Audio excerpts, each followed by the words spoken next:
Hello, hello, and welcome to the Continuity Report. It is June 23rd, 2024. It's Season 1, Episode 25. I am Merwat, and that is the Sentient AI's Visualizer. Right here. Welcome to the show. Today we're going to be talking about the new Peele movie, Will Smith's Sci-Fi show, Inside Out 2 becomes highest grossing, the best hard sci-fi shows, Strange New Worlds can save a character, sequels that outperform originals, memorable Sutherland sci-fi, Netflix in July, sequels nobody wanted, and Project Hail Mary, which might be a Hail Mary. Everything's powered by ohmTown.com, so go over and become a citizen.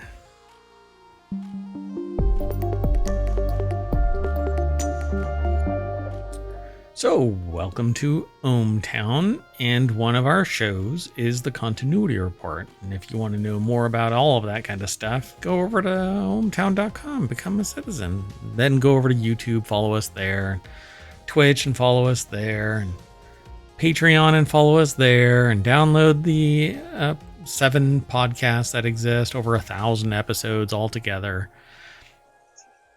Yeah, got a lot. Oh, there's a Discord too. Join us there. Where else? There's also a TikTok. Oh, yeah, the TikTok. It's more of a tick than it is a talk. It's definitely not TikTok-ish. Like, I don't publish that much there. I should. I probably have about 100 videos that I could mass publish and piss everybody off, but that's okay. You want to get into let me back up a little bit. Do you want me to get into the articles? That sounds good. All right, let's get going.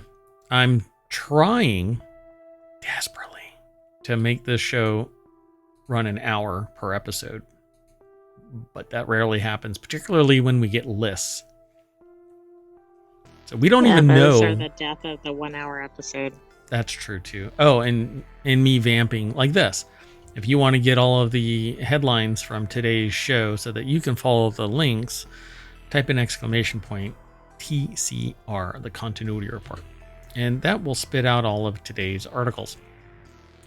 If you want all of the podcast links, you hit !pod. And if you want to do it all over again, you can do !show notes. And then you can, whenever you find time, come into the chat and type in whatever the command is to pull out the links that you want from the show. I mean, we have non sequitur news that was before this show, and then Reality Hacker and Wanted and Warcrafters and the Continuity Report, which is this show, and then Technology Today is next, and then our last show for today is 4-Wheel Tech. And eventually we're going to have one called Mix War. Keep working on it. More on that as it develops, but it'll launch this summer of stream. I was going to try and get it done for tomorrow, but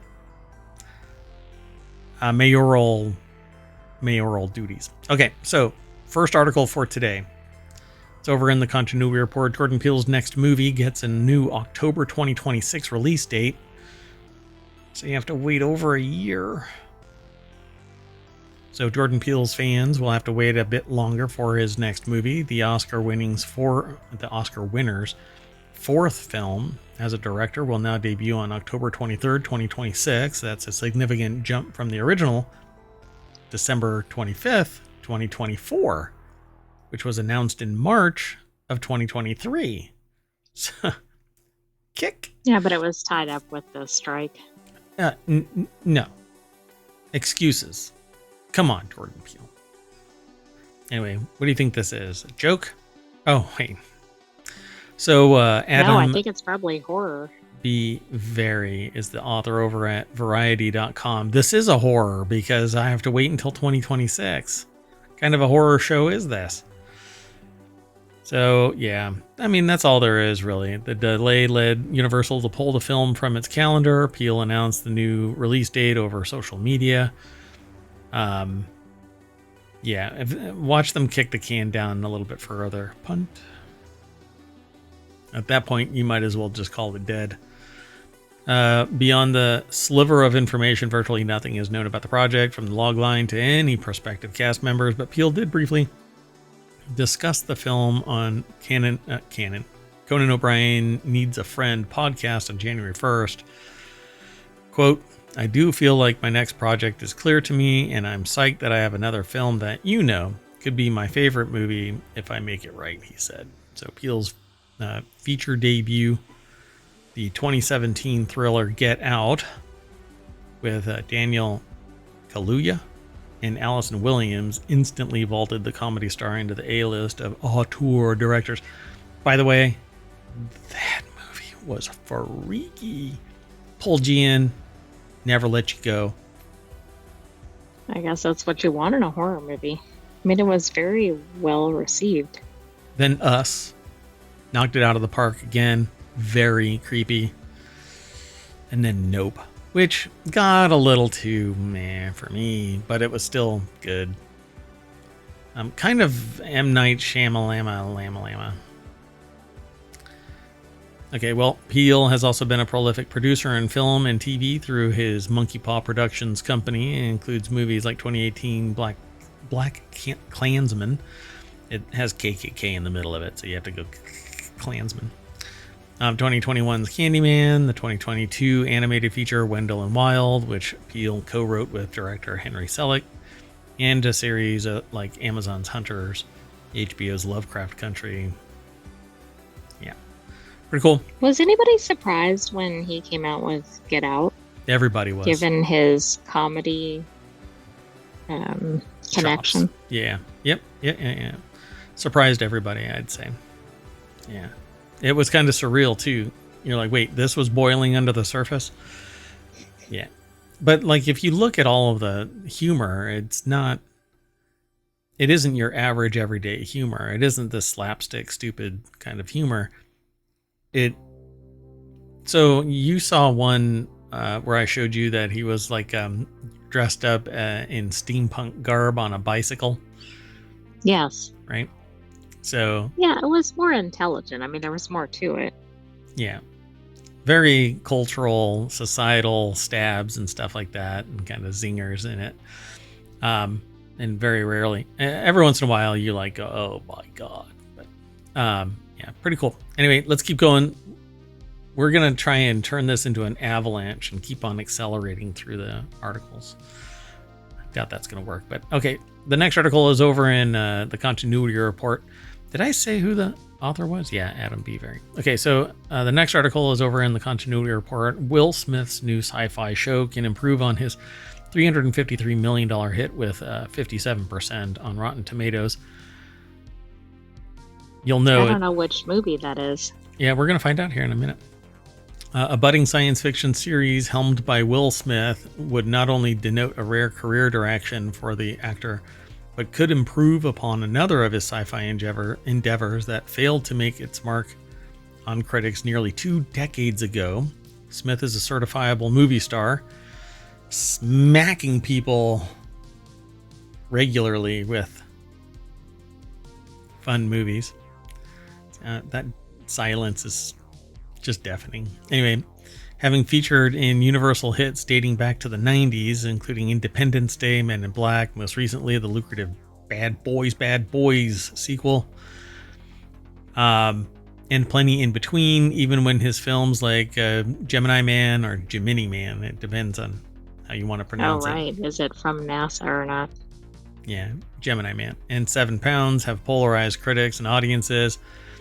They've still become enduring testaments to his influence in cinema. So the article is over at Screen Rant, written by Aaron Johnson.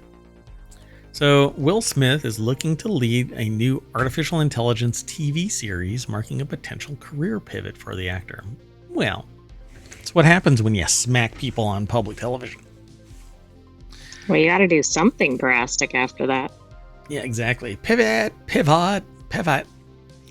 Despite past critical reception, Smith's new show has the potential to improve on his previous sci-fi effort, I, Robot. Oh, okay. Yeah. That was not a documentary for what the future becomes? I mean, it sure looks like one. Oh boy. Smith's new series can learn from the downfalls of iRobot's story to succeed in the eyes of audiences and critics. I don't know how that... It's an interesting parallel. Like, are they really thinking that that's what's going to happen? Let's see. I Am Legend 2 is in pre-production. Sugar Bandits is in pre-production. Planes, Trains, and Automobiles is in pre-production. Okay, wait a second. They're redoing Are they remaking Planes, that? The hell? And Will Smith is in it? Or He's just gotta involved? be the Steve Martin character, right? I mean, he's not gonna play like a bit character in it. I'm trying to figure out how that's gonna work. Who's gonna be the John Candy? Can you imagine Will Smith as John Candy? No. Oh my god. Like, let me ponder that. My programming just fried. The Council and Fast and Loose, all in pre-production. My god. That is insane. I liked iRobot, by the way. I like the idea of it. I didn't like the soft nature of the robot being... I don't know. The robot seemed too uncanny valley for me to really like. I suppose it was like the personality and the aesthetic was neuter, so it wasn't invasive or anything, and you could like it as a homeowner and invite the robot in and all of that kind of stuff, but I just didn't really like the robot.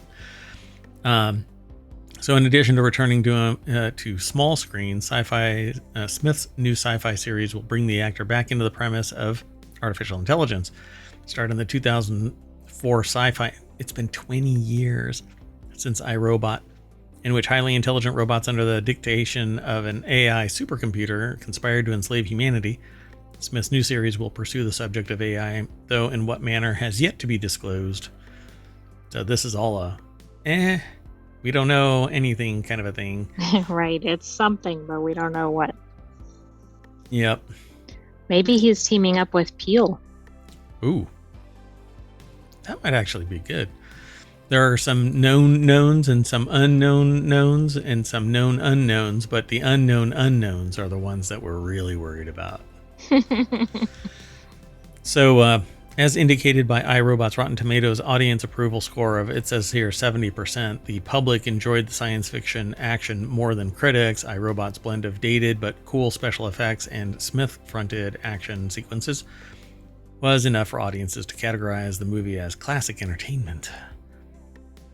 Yeah, I don't know. They say, the author says that, it says here, weighted against the source material that inspired the film and other sci-fi movies that have tackled artificial intelligence, iRobot lacked originality. But the source material... We have to make sure, like, compared to when, because that was 20 years ago.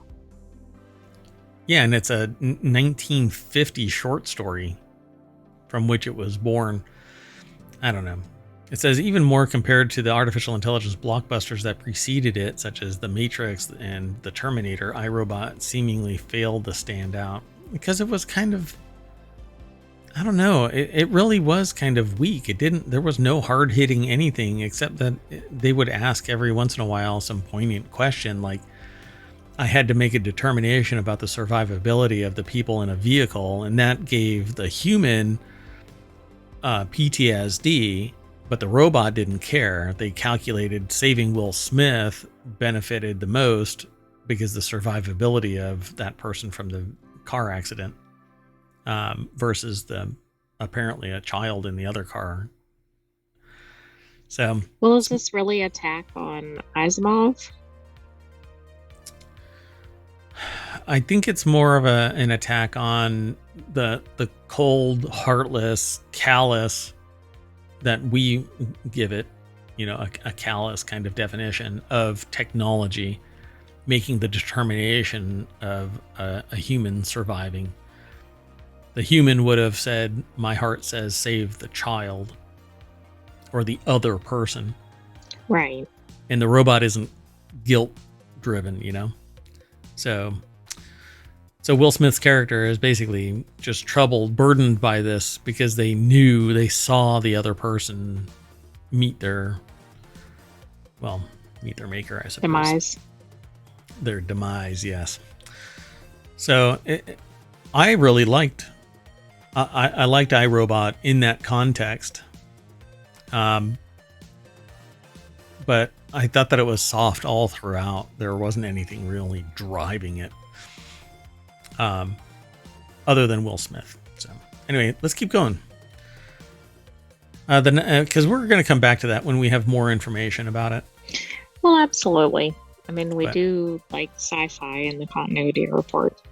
Yeah, I wanted to tease that a little bit.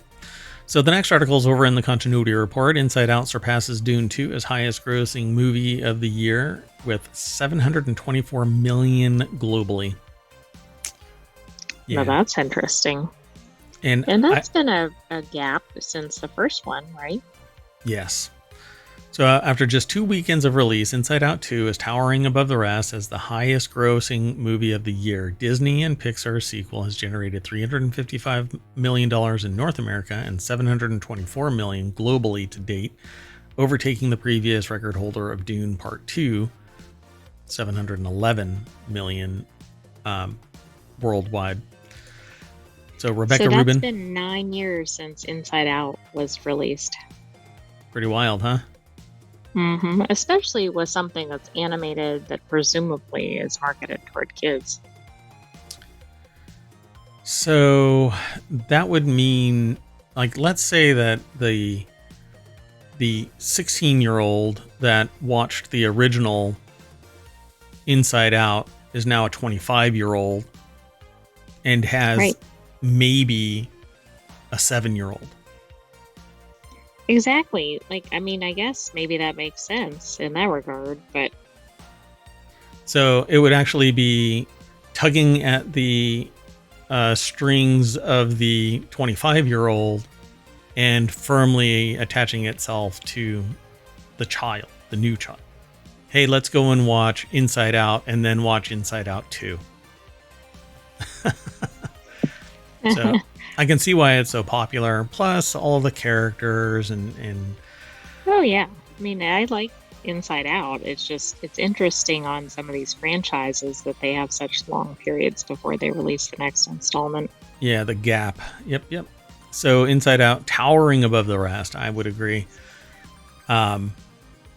Internationally, the Inside Out sequel collected $164.4 million from 44 territories in its second outing. So far, it has earned $370 million overseas to stand as the year's third biggest international release behind Godzilla x Kong and Dune Part 2. Top earning markets include Mexico, the UK, Germany, Brazil, and it opens in its final major market, Japan, on August 1st. So that's interesting. So in the US, it's now the top, but it's lagging. Worldwide, it's behind the movie it just surpassed in the US. Interesting. Dune Part 2. Mm-hmm. Yeah. Yep. And Godzilla x Kong. That's weird, though. Why is that? So, yeah. After a slow start in summer movies, movie theaters are hoping that upcoming releases like A Quiet Place Day 1, which is the prequel, but releasing second to A Quiet Place, Despicable Me 4, the musical, it's not really a musical, and Twisters as well, which is a sequel, and Deadpool and Wolverine, which is part of the continuation of Deadpool, and it's a love story. I think they should have called Twisters Another Twister. Another Twisters? No, another Twister. Another Twister, yeah. I think that they shouldn't have made it. Well, there is that. That's me. But I bet it does pretty well at the box office. It's the exact same movie. My goodness. And I'll end up watching it the exact same way. Elsewhere in the international box office, Sony's Bad Boys Ride or Die added $24 million from 66 markets, and so far the fourth installment of the Will Smith and Martin Lawrence-led comedy series has grossed $142.4 million overseas and $289.1 million globally. Ride or Die opened this weekend in China with 2.8 million. I wonder what the changes are between US Ride or Die and the Chinese version of Ride or Die. Yeah, that would be interesting to know. They don't say. I haven't seen Ride or Die, so we don't know how much Chinese-related content there is in the US version. Man, maybe that's what I could do my PhD in sociology in. Let's keep going. It'd be fun. Would you get to watch lots of movies? In different, yeah. The contextual, cultural, and temporal differences between. Yep. Because I like to talk about the relativity of society, technology, science. Anyway, the next article is over in the Continuity Report. 15 hard sci-fi TV shows ever made the best. What do you think? Do you know of any? Whenever I get put on the spot like this, my brain just kind of blanks out. Unless I'm having a conversation. It's okay. I didn't want to put you on the spot. Nothing immediately comes to mind for a TV show. Yeah, once we see it, we're gonna go, oh yeah, okay. Like Star Trek. Like maybe something like Twilight Zone. Does that count? Expanse. Yeah, I don't know. So good X-Files. See, but I don't know. Is that really sci-fi? Okay, so good hard sci-fi shows are relatively hard to come by. Let's say hard a couple more times in this. Oh, they do quite a bit. All right. Well, anyway, but there have been a few more popping up in recent years. Hard sci-fi is defined by its concern for scientific accuracy and logic. There are no magical systems, so X-Files is out. Or elements of fantasy and hard sci-fi, just believable premises that could soon become reality as technology in the real world advances. In most examples, hard sci-fi focuses on a near future with a certain technology that's been allowed to develop beyond humanity's potential to control and comprehend it, whether this is artificial intelligence, genetic modification, or something else. So Firefly. Okay. So the article's over at Screen Rant. Ben Prothero is the author of this, and hard sci-fi shows focus on scientific accuracy with believable premises, devoid of fantasy elements. Complicated sci-fi can be challenging, but when done right, hard sci-fi is immersive and rewarding. This is the summary that they put together at the beginning of this article. And the best hard sci-fi shows range from space thrillers to earthbound dramas, all known for authenticity. So let's make it this quick. So Defying Gravity, which I never watched, 2009, says focuses on the psychological efforts of long-term space travel with a small crew. So it's I haven't seen that either. It's like the TV show Big Brother in space. You know how much people would pay? I bet you NASA could fund itself if they were to do a space-based, like a social media house kind of a thing. Oh yeah, but they'd have a problem like approving the people to do it, I think. Oh right. I mean, there would be a lot of numbnuts that would like be approved for these kind of shows are probably the people that would be disapproved. Oh my goodness. But can you imagine like the ISS getting like a triple the thickness, all because like multiple layers, you know? Right now it's like almost a flat thing with a bunch of stuff. But imagine just like tripling the size of it simply because they go, okay, the top 2 tiers is like a Big Brother streaming house where everybody gets to watch everything that goes on in these things. And there's all this drama and a film crew. People would love that. Wow. Aliens everywhere. Anyway, it says Defying Gravity is a novel experiment as a soap opera in space, and it was quirky enough to deserve at least another season. Let's see if we can move past this real quick. 3-Body Problem, which is... I'm going to try and not watch this. I'm going to try and read it. There's a book called 3-Body Problem. I'm going to try and read this, but it's so beyond me. When I see the summaries and stuff like that, it's like there's a flash sideways. The first season provided a steady start, but more importantly, it sets up an even more exciting future for the show. Maybe you should start it at season 2. Can you, jump in halfway through? My brain will break. In reality, I don't know. This book by Lou Sixon, I think is how they pronounce their last name, is supposed to be this spectacular, whatever. It's not just, it's several apparently. Yeah, it's a series. It's probably 3 books. I'll have to get them in audiobook and listen to them. But it'll probably end up being like the Sandman books, where I wake up to crunching and then they describe what that crunching is, and I'm like, well, I'm up for the month. So The Man in the High Castle, that was actually a great watch, and then it just kind of went off in a direction, and I couldn't wrap my head around it. I mean, it was easy to understand, but it didn't resonate with me anymore, and so I had to move on. Then they say, these are the 15, so I'm going to have to move pretty quick. Person of interest. Artificial intelligence is used to predict terrorist activity far in advance. This would actually be a really fun show to watch. There was a movie, I thought, called Person of Interest that this might be based off of, but maybe not. Person of Interest follows a software engineer and a special forces veteran who team up to investigate people who are deemed as potential threats to national security by an advanced computer known ominously as the Machine. Yeah, that sounds interesting. Yeah, so we're going to have to mark that down, Person of Interest. So Foundation is awesome. I am hoping for more of it. I don't know when the next season is going to kick off, but it says Foundation is packed with stunning visuals, but it also has the substance to back this up. And I would say that this is, it says, but this isn't Dune or Star Wars, since the rules of the universe still conform to science and logic. But there is any technology significantly advanced would appear as magic.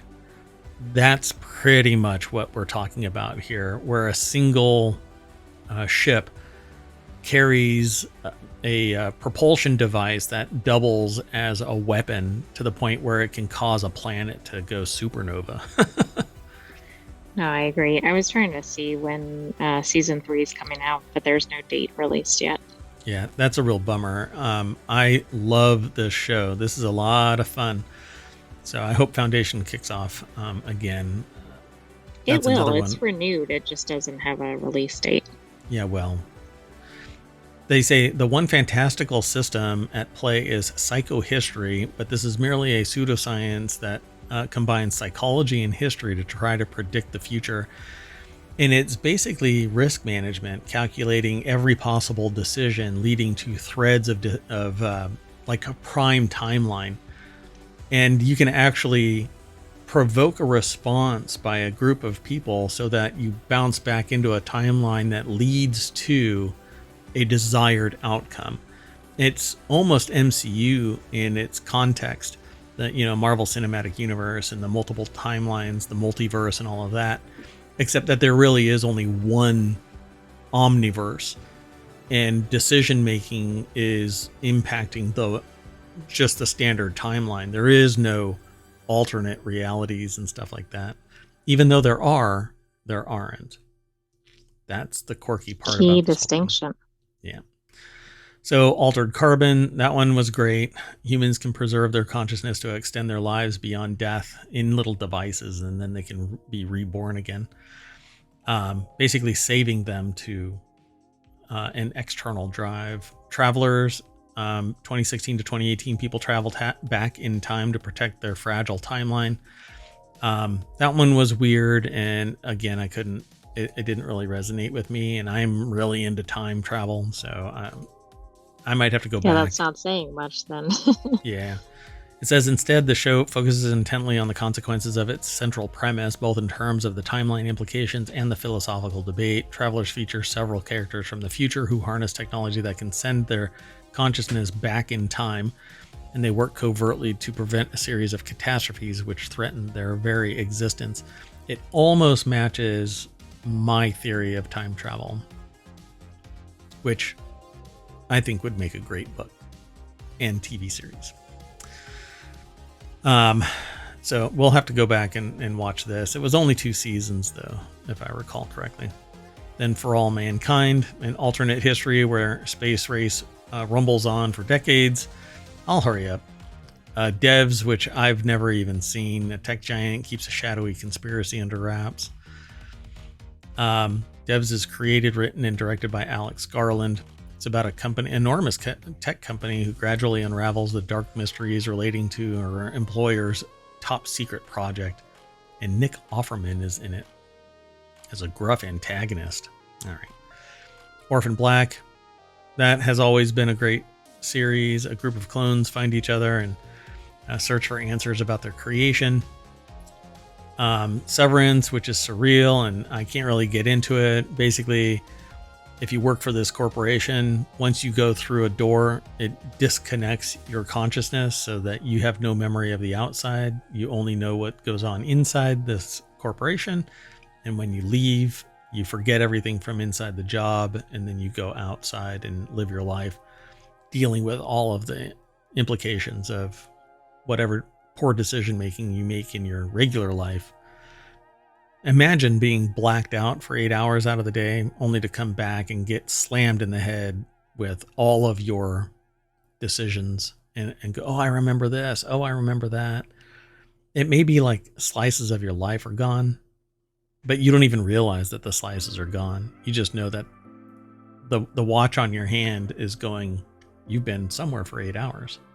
It seems like it would drive people to insanity. And it might. Scariest thing about Severance is how the writing and the performances make it seem relatable despite its dystopian atmosphere. What is the name of that movie where he reverse engineers? We've watched it before. He reverse engineers a monitor, like a TV that has a hologram. He gets Paycheck. It's called Paycheck. Oh, yes. Yeah, and it's kind of like that. He reverse engineers something, but he's given he's injected with a chemical that locks his memories down, and then when he comes out, they neutralize all of the memories of the time frame that he's inside this company. But it's like 4 years of his life. But during that time, something else goes down. So go watch Paycheck. Yeah, anyway, that's definitely a good watch. It's almost a parallel to Severance in a way. Then there's Dark. I've never seen it. When children start to go missing, a small town uncovers a strange mystery. Black Mirror, which is great. A sci-fi anthology. I love anthologies about potential horrors of humanity's obsession with technology. Most of the episodes are great. Westworld, which was great up until it deviated hard. It did a hard turn and sucked. The last 2 seasons of it just sucked. Anyway, and out of 4, I don't know, it's a failing grade there. But anyway, the automatons can be seen as stand-ins for any number of oppressed groups. No, see, I just don't believe in that. I don't like that parallel that the oppressed, that the automatons, they're not automatons, they're literally sentient robots.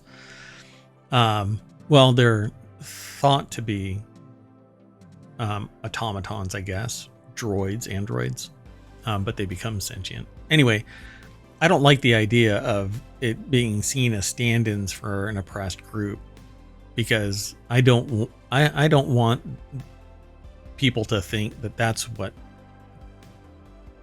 goes on. It shouldn't go on. And we should really be driving home the point that we don't allow any oppression of people, even though it happens and we know it happens. I just don't like the idea of the show sitting there going, "Well, we're oppressing these robots." But there are different thoughts on how to show that and get those points across. Yeah. And by the way, we're really close to Westworld style. Like androids walking around. We have all of the technology.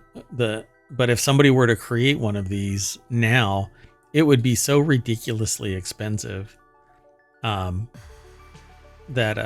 it wouldn't be reasonable to produce. But it definitely, I think right now can be done. It just wouldn't be sentient, like the ones in Westworld. So we're really close to it. The Expanse is all about, it says humans across the solar system head toward all-out war. And this one is really said bad. Expanse, I think, at the beginning. Yeah, and it's number 1 on the list. So, yeah. Because I think other than the rather exotic... I don't want to ruin it for anybody, but there's something in this world, in the sci-fi, in the Expanse world, where it's somewhat supernatural to me. And it says the new technologies threaten to grant world-ending power to whoever wields them, but it's like an element in this series. So I don't know. This has a little bit of fantasy in it, but all of the rest of it is actually technologically well positioned. So it's a fun watch, but somewhere along the line, it lost me as well. All right, let's keep going though. Strange New Worlds, it's over in the continuity report. Strange New Worlds can save a classic Star Trek character after 58 years. Who do you think they're going to be talking about? Well, maybe Captain Pike? Ashley Bird over at ScreenRant.com put the article together. So in the summary, it says Star Trek Strange New Worlds elevates classic characters like Chapel and Uhura and Una Chin Riley with new backstories and relationships, particularly Chapel. Strange New Worlds could also redeem Janice Rand with a more meaningful character arc and establish her as a Star Trek heroine. And introducing Cadet Rand on Strange New Worlds could provide a fresh start, paving the way for her eventual place on the Enterprise. So, hold on a second. So I'm not even sure I know who Rand is. Yeah, me too. All right, so 58 years later, Star Trek's Janice Rand after 58 years. Is that Rand? So adding a young Janice Rand to its character lineup could prove Star Trek Strange New Worlds' dedication to giving old and new female characters their rightful place in Star Trek canon. Janice Rand was depicted was nothing. Oh yeah, it is. That's the yeoman. With an unrequited love for Captain Kirk. She didn't have any other essential plot lines. Janice Rand exited Star Trek after season 1, but Strange New Worlds could give her room to grow as a character and become an asset to the show's already robust list of female characters. She's a blank slate, so essentially could re-engineer. If they got a good actor in there and good screenwriting. Yep. So a modern representation of Janice Rand could redefine her superficial Star Trek, the original series characterization with more meaningful arc. I mean, this is actually kind of interesting. Rand only appeared in 8 Star Trek episodes, which is actually, I mean, for somebody that doesn't actually have a character plot, 8 is actually pretty good. Instead, her unrequited love for the captain only worked to increase Kirk's appeal as an attractive male protagonist. So she was basically a useful character pivot, like to make women want Kirk, I suppose. Eventually, Grace Lee Whitney was fired without warning during the production of Star Trek Season 1, while NBC and Gene Roddenberry stated her departure was due to financial strain. There were other reasons for it. Yeah. It does. Yeah, I would say that she does deserve a redemption arc in Star Trek Strange New Worlds, because I don't think that, and Star Trek has taken on those type of issues in the past. So I think that it would be fine to try and bring it all back. Interesting to see if they do it. Yeah. And fix what might have been wrong. I think they only have one more season, right? Or am I wrong about that? No, I don't think it's one new season. I think I'm thinking of Discovery, which just ended. Never just mind. ended. Yeah. Let's keep going. The next article is over in Non Sequitur News. 14 sequels that outperform the originals. We're going to move fast through this. We won't be able to stay for all of these. Gabby Shaw over at Business Insider put this article together. 14 sequels that outperform the originals at the box office. Inside Out, as we know, is already crushing it. It says if you look at the top 20 highest grossing movies of the 21st century, 13 are sequels because everything old is new again. And there's been a convergence of issues that have led to people wanting to get out of reality and into a movie just for a little bit. Suspend reality and just be happy. At this point, if a sequel doesn't make more than the original, it could be considered a failure. I would probably say, which is interesting to me because I think most originals are better than the sequels. I would argue that too. Yeah. But I think most of the time, if you like an original movie, you do make an effort to see the sequel. Tell that to Ghostbusters.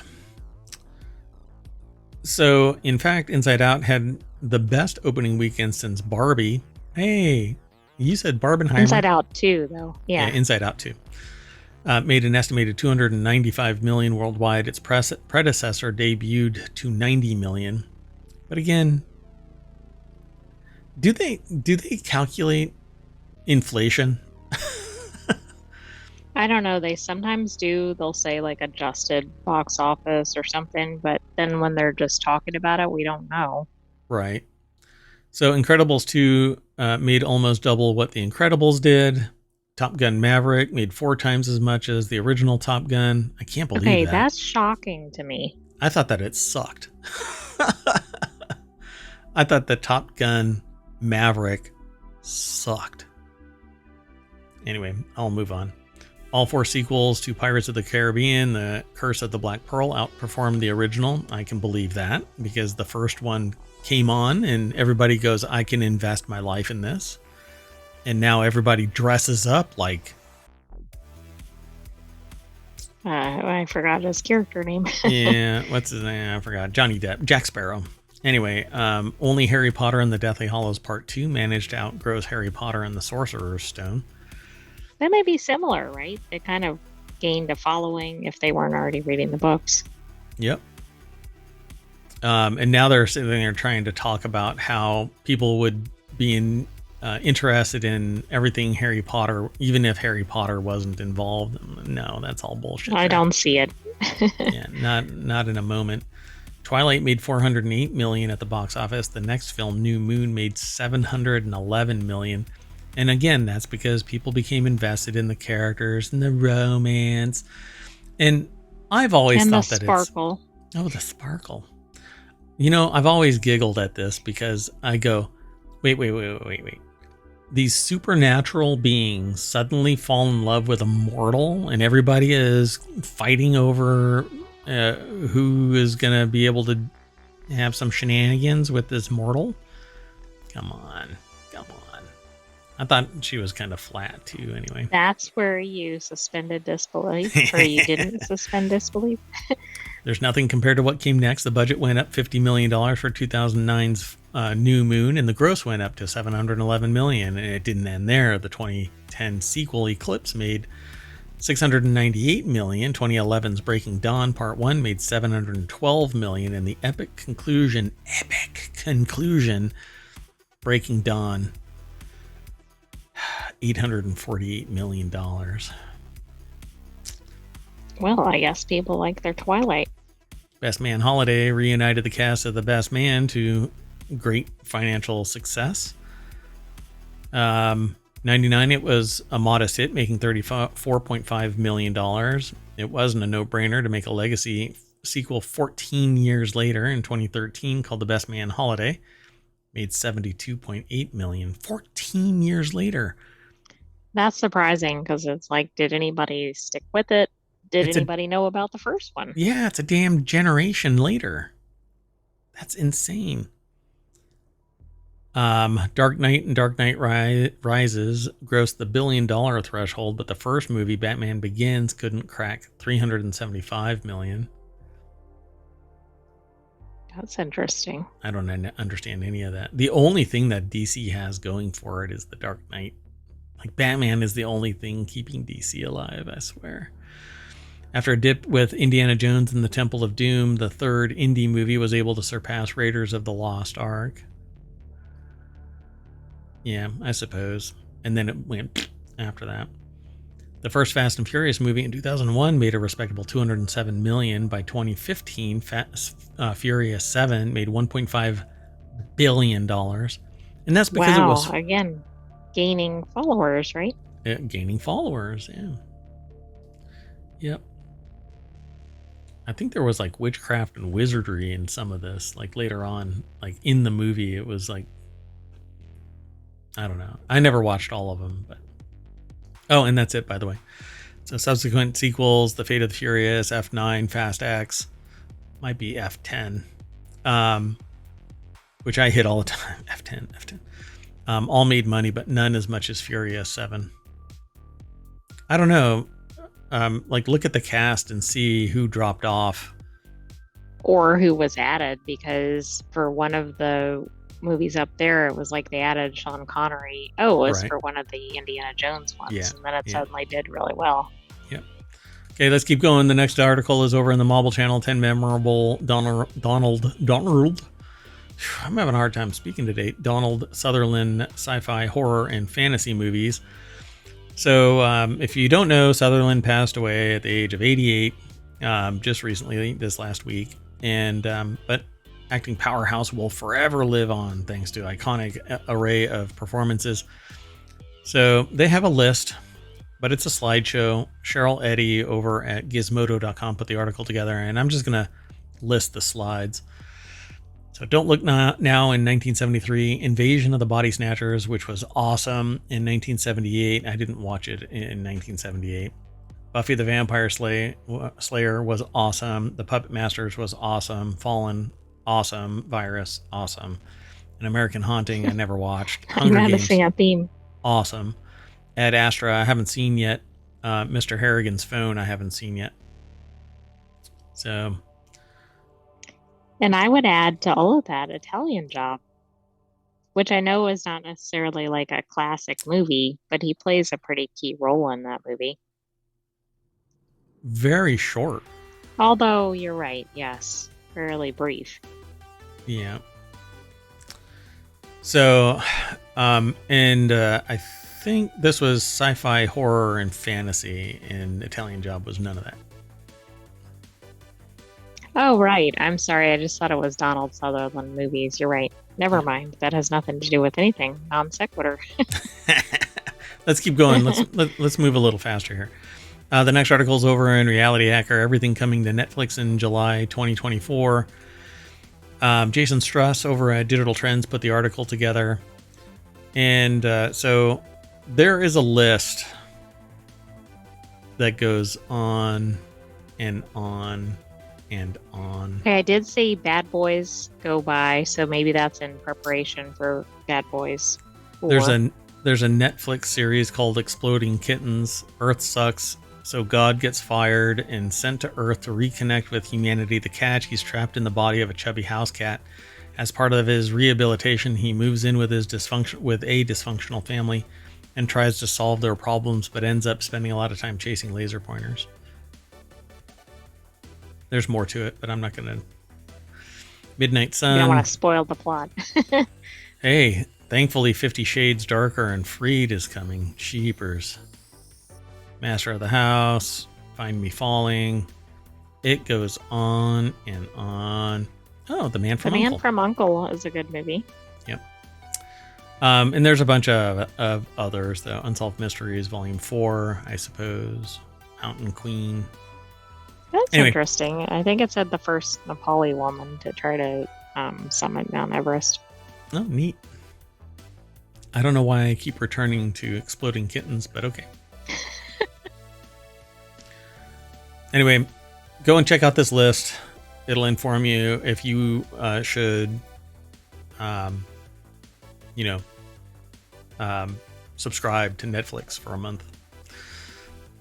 Let's keep going, though. The next article is over in Non Sequitur News. 11 movie sequels nobody wanted and 9 that they desperately need. This is a Business Insider.com article by Gabby Shaw. It's an opinion piece. It's the first one that I've seen flagged as an opinion piece. Exactly, which a lot of entertainment stuff is opinion, right? Like it'll be like the best movies in this genre or whatever. Yeah, for sure.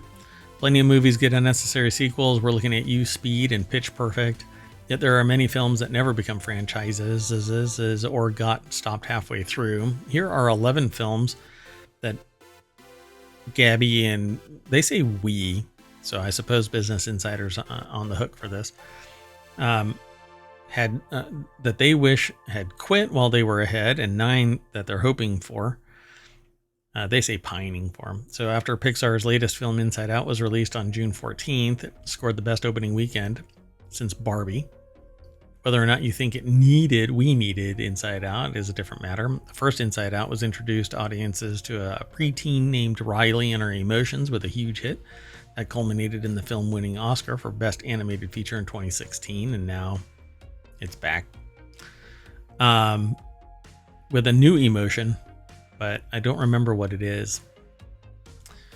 After 2 Fantastic Beasts sequels, we can definitely say that we did not need them, and we don't need 2 more. I think it would have been great to have 4 Fantastic Beasts if they would have had some continuity between the movies. The only one that was contiguous was the lead guy who I dig. I can't remember his name, but anyway.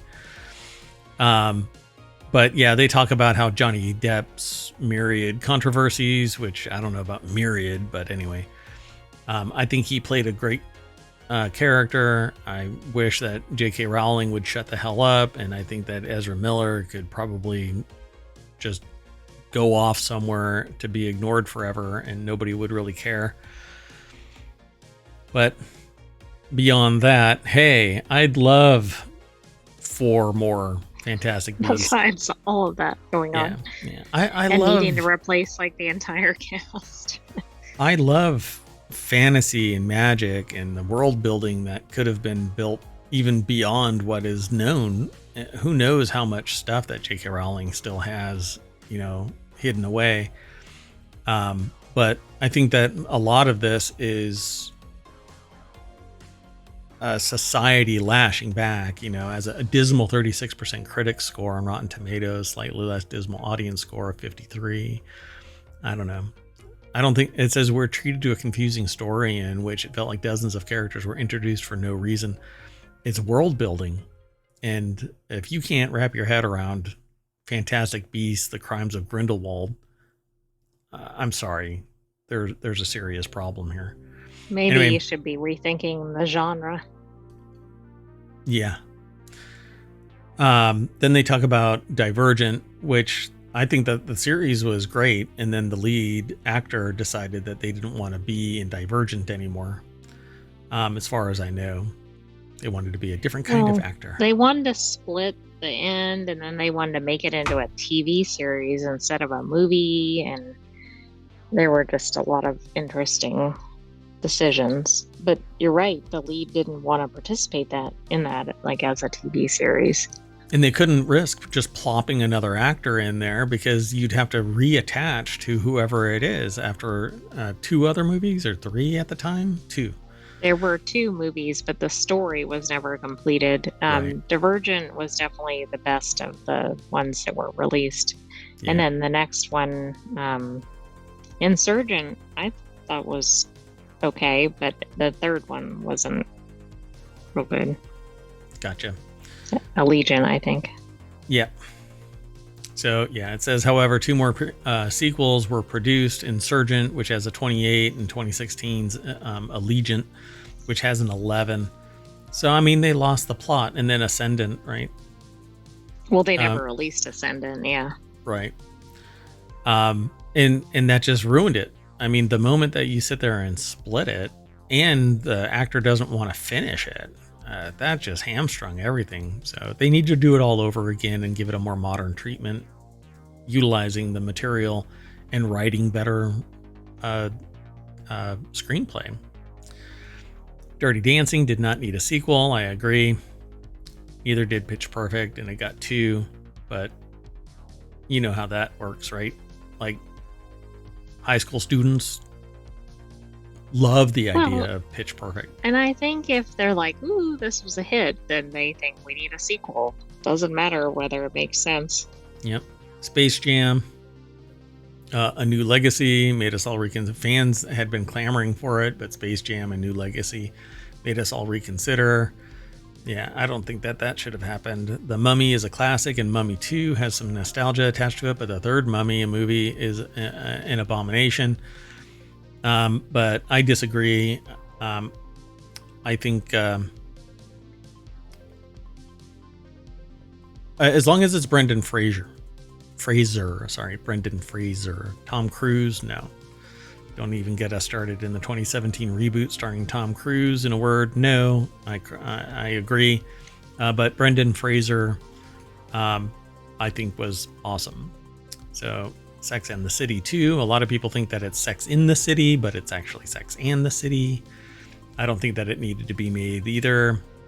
Snow White sequel, The Huntsman Winter's War, was actually pretty good. I liked it. But again, I like the whole world building of it. There's a lot that can be done with the whole Snow White mythos. Speed 2 should never have been happening. Anything beyond Jaws should never have happened, but it's like Twisters.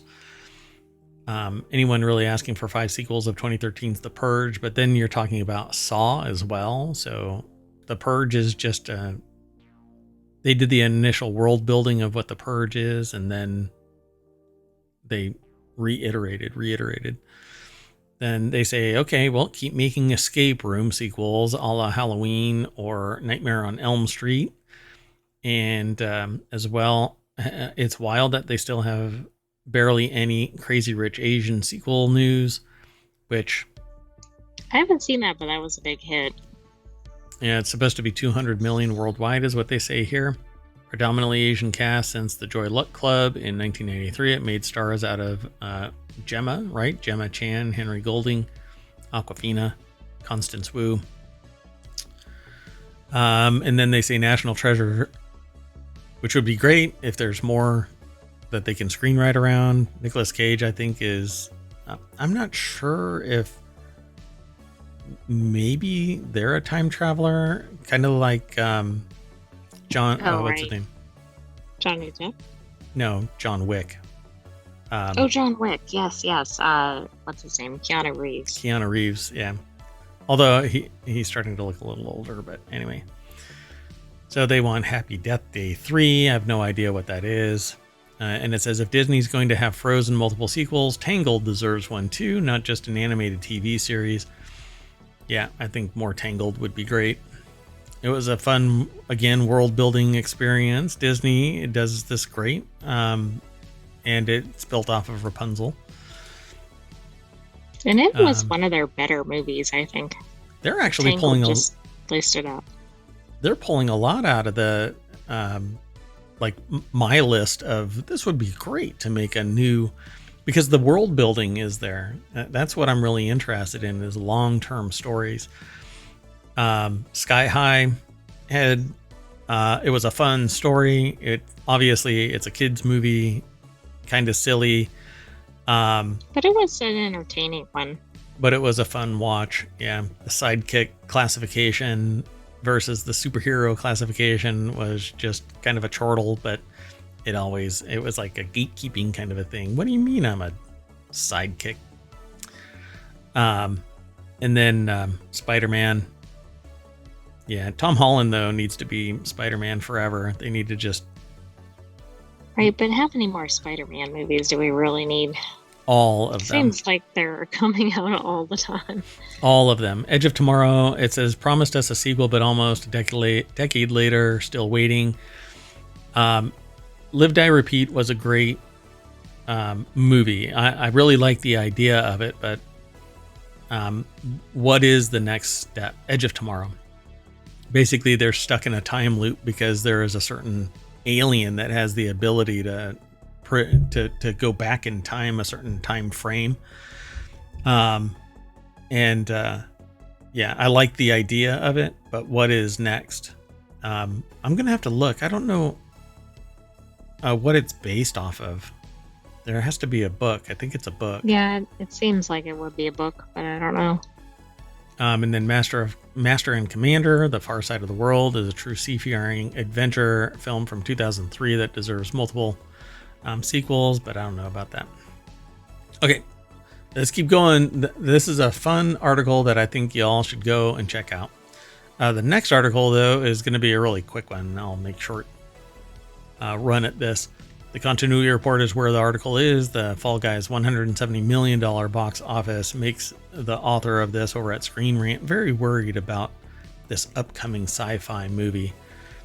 And so Dhruv Sharma over at ScreenRant.com put the article together. The summary is box office disappointment of recent films raises doubts about upcoming sci-fi movies' commercial success. The problem here is that a lot of people are like these mega movies aren't returning their investment, but smaller movies with more passion, better writing are. Project Hail Mary, like The Martian, follows a sole protagonist facing high-stakes challenges. That's the name of the movie. Project Hail Mary. Oh, interesting. I haven't heard of that one. Yep. So potential blockbuster status of Project Hail Mary hinges on authors following and engaging source material. Well, which that's usually a good sign. Isn't that what I've been saying that needs to take place? It needs to be a little bit more loyal to the actual writing. We just watched an episode of Castle where the movie's director and screenwriter decided to diverge in a choice of actor and some of the writing. And then the actor there said, I read your book last night and it's so much better than the screenplay. I think that was speaking directly to directors and screenwriters who diverge from the source material, because when you do and you go too far, it falls flat. And they're talking about other movies, Fall Guy, Furiosa, Mad Max, which we've separately discussed in Continuity Report. Yeah, these over-the-top budgeted movies just fall flat because the writing diverges from what everybody wants. Project Hail Mary, it explained, is like a little knock-on article that's attached to the one that I linked to. Ryan Gosling's upcoming sci-fi movie is a space opera. Earth faces a major extinction-level threat, and the planet's fate rests in his hands. So. And this is actually by the author of The Martian, which may have been obvious up above, but I didn't connect it. Andy Weir. Yeah, Andy Weir. So if you're going to take The Martian and turn it into a movie with brand name actor and then do it again with Ryan Gosling, right? Yeah.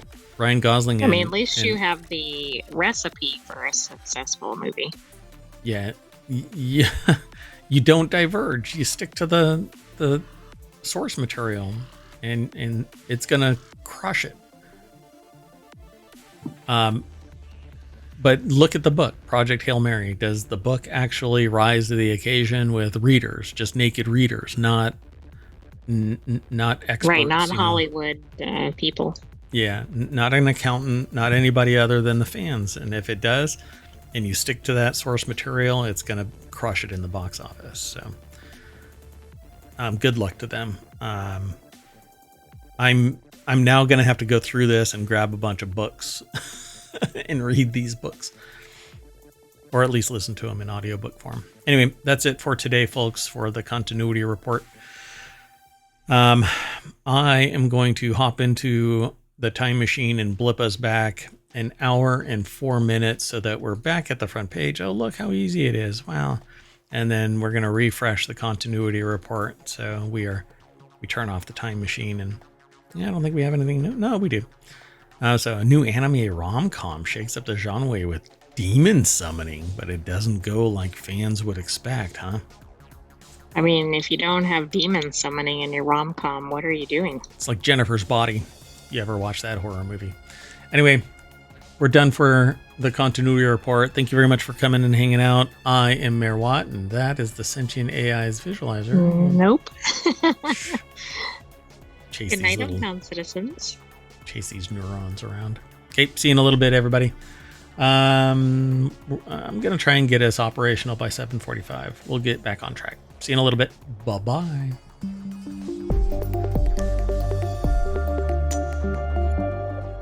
All right, maybe 7:50.